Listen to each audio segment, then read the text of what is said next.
কাইলৈ 24 ফেব্ৰুৱাৰী কাইলৈৰ দিনটোতে আচলতে সমগ্ৰ বিশ্ববাসীৰ আগতে উদ্ভাসিত হৈ পৰিব অসমীয়া 200 বছৰীয়া যি চাহ জনগোষ্ঠীৰ যি ইতিহাস যি তেওঁলোকৰ সংস্কৃতি পৰম্পৰা সেয়া উদ্ভাসিত হৈ পৰিব কাইলৈ 24 তাৰিখে সৰুসজাই ক্ৰীড়া প্ৰকল্পত আৰু এই মুহূৰ্তত আজি তাৰ আগৰ সন্ধ্যা এক অনুশীলন এক পূৰ্ণ আখৰা এই মুহূৰ্তত দেখিবলৈ পোৱা গ'ল।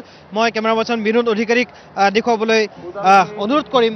এইসকল যুৱতীয়ে কিছু সময় পূৰ্বে আচলতে তেওঁলোকে পূৰ্ণ আখৰাত অংশগ্ৰহণ কৰিলে আৰু কাইলৈ দেশৰ প্ৰধানমন্ত্ৰী নৰেন্দ্ৰ মোদী ডাঙৰীয়াৰ সন্মুখত তেওঁলোকে ঝুমুৰ নৃত্য প্ৰদৰ্শন কৰিব আৰু এই মুহূৰ্তত আমি সৰুসজাই ক্ৰীড়া প্ৰকল্পত উপস্থিত আছোঁ। ইতিমধ্যে সন্ধিয়া প্ৰায় 5:30 বজাৰ পৰাই আচলতে পূৰ্ণ আখৰা এই মুহূৰ্তত সমাপন হৈছে। বিভিন্নজন আহিছিল গুৱাহাটী মহানগৰীৰ পৰা উপকণ্ঠ অঞ্চলৰ পৰা বিভিন্নজন লোক আহিছিল। এই মুহূৰ্তত আমি দেখুৱাইছোঁ গেলেৰী এই মুহূৰ্তও খালী হোৱাগৈ নাই। কিছু সময় পূৰ্বলৈকে যিহেতু পূৰ্ণ আখৰা চলি আছিল আমি যিসকল দৰ্শক আছে তেওঁলোকৰ পৰা জানিবলৈ চেষ্টা কৰিম। বৰ্মা ক'ৰ পৰা আহিছে আপুনি?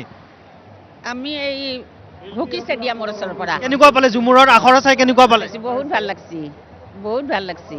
আগৰবাৰ বিহু হৈছিল, বিহু চাবলৈ আহিছিল নে? বিহু চাবলৈ অহা নাছিলো। এতিয়া ঝুমুৰৰ খবৰটো পাই আপুনি আহিছে চাবলৈ? আহিছো। কেনেকুৱা পালে গোটেই পৰিৱেশ 2 ঘণ্টা সময়? যেনে আমাৰ ঘৰ পাঠশালাত আচলতে, কিন্তু ইয়াতে ওচৰত থাকি পেলাই আজি এই চাব আহিছো ৰিহাৰ্চেল। আৰু কোন আহিছে লগত? মোৰ লগত মোৰ বোৱাৰী আহিছে। এই এই কি ক'ব, কেনেকুৱা পালে আপুনি? মইতো বৰ ভাল পাইছো। মই বেংগলী মানুহ, বহুত ভাল লাগিছে মোৰ। বৰ ভাল লাগিছে। কালি এই মুহূৰ্তত আমি যি পৰিৱেশ আচলতে সৰুসজাৰ যি পৰিৱেশ গেলাৰী আচলতে ভৰ্তি হৈ আছে। এই মুহূৰ্ততো বিভিন্নজন আহিছে, নিজৰ পৰিয়ালৰ সৈতে আছে। বাইদেউ ক'ৰ পৰা আহিছে আপোনালোক? আমি খাওঁকুছি ওচৰৰে। হয়, কেনেকুৱা পালে? বহুত ভাল লাগিছে আজি। আগতে ঝুমুৰৰ নৃত্য এনেকুৱাকৈ ইমান বৃহৎ সংখ্যক দেখিবলৈ পাইছোঁ? আমি ক'তো দেখাও নাই, মানে সেনেকুৱা পোৱা নাই। এনেই সৰু সুৰা ষ্টেজত পাওঁ আৰু মানে এইটো এনেকুৱা যে ইমানখিনি হ'ব আজি দেখিছোঁ, খুব ভাল লাগিছে। কিন্তু আমাৰ পাছটো পোৱা নাই, আমি পোৱা নাই। আজি চাই ল'লে ধুনীয়া? চাই ল'লোঁ। কি ক'ব, কেনেকুৱা পালে? বহুত ধুনীয়া লাগিছে। আৰু মানুহ লগত লৈ আহিছিল? আহিছোঁ, ছোৱালী আহিছে, বাইদেউ আহিছে আৰু বাইদেউ ল'ৰা আহিছে। বহুত ভাল লাগিল।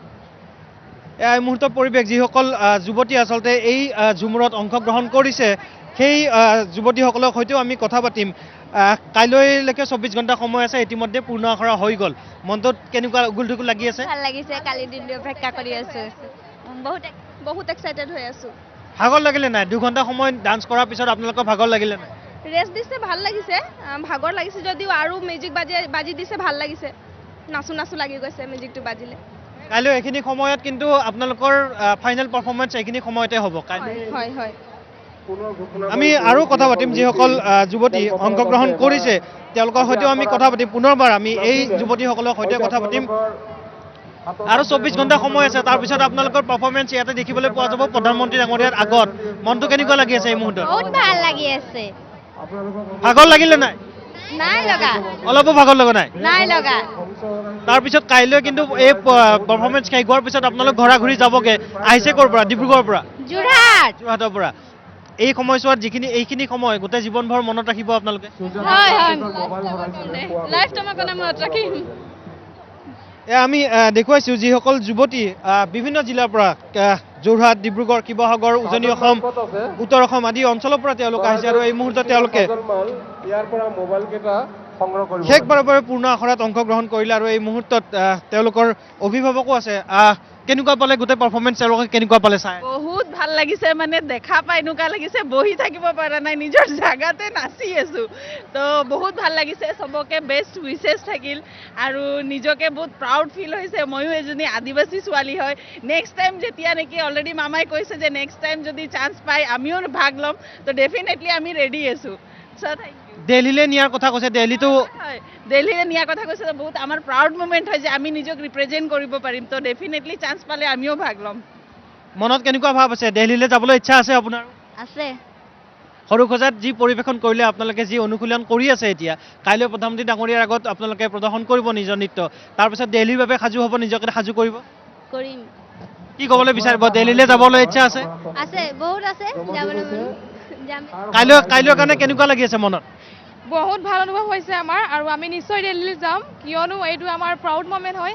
আমি ইমান ভাল চান্স পাইছোঁ যাবলৈ, আৰু মই ইয়াৰ যোগেদি মই আমাৰ মুখ্যমন্ত্ৰী হিমন্ত বিশ্ব শৰ্মা ডাঙৰীয়াক বহুত বহুত ধন্যবাদ জনাইছোঁ, কিয়নো আমাক ইমান ভাল সুবিধা দিছে আমাক আমাৰ যুৱৰঙৰ বিশ্ব দৰবাৰত নিয়াৰ বাবে সেয়াই কৈছোঁ আৰু আজি নিশাটো ভালদৰে কটাব লাগিব কাইলৈ ৰাতিপুৱা 9টা বজাত আপোনালোকৰ সাজু হ'ব লাগিব 5 বজাত আপোনালোকৰ পূৰ্ণ ইয়াত যি পৰিৱেশন হ'ব আপোনালোকে যি পৰিৱেশন কৰিব প্ৰদৰ্শন কৰিব কেনেকুৱা ধৰণৰ এতিয়া কেনেকুৱা লাগি আছে মনত ভাল লাগিছে বহুত ভাল লাগিছে কালিৰ কাৰণে বহুত ফূৰ্তি লাগি আছে কেতিয়া দিনটো আহিব ভাল লাগিছে এয়া অক্লান্ত এইসকল যুৱতী যি কিছু সময় পূৰ্বে আচলতে 2 ঘণ্টা ধৰি তেওঁলোকে অনুশীলন কৰিলে শেষবাৰৰ বাবে আখৰা কৰিলে আৰু তাৰ পাছত পুনৰবাৰ যেতিয়া সন্ধ্যে পুনৰবাৰ তেওঁলোকে হাতে হাত ধৰি পুনৰবাৰ তেওঁলোকে নৃত্য কৰাত ব্যস্ত হৈ পৰিছে আমি নিৰন্তৰভাৱে দেখুৱাই যাম নিশাটো তেওঁলোকক আৰাম কৰিবলৈ কোৱা হৈছে কাইলৈ পুনৰবাৰ 5:30 বজাৰ পিছত প্ৰধানমন্ত্ৰী নৰেন্দ্ৰ মোদী ডাঙৰীয়া উপস্থিত হোৱাৰ পিছতে তেওঁলোকে পৰিৱেশন কৰিব ঝুমুৰ বিনন্দিনী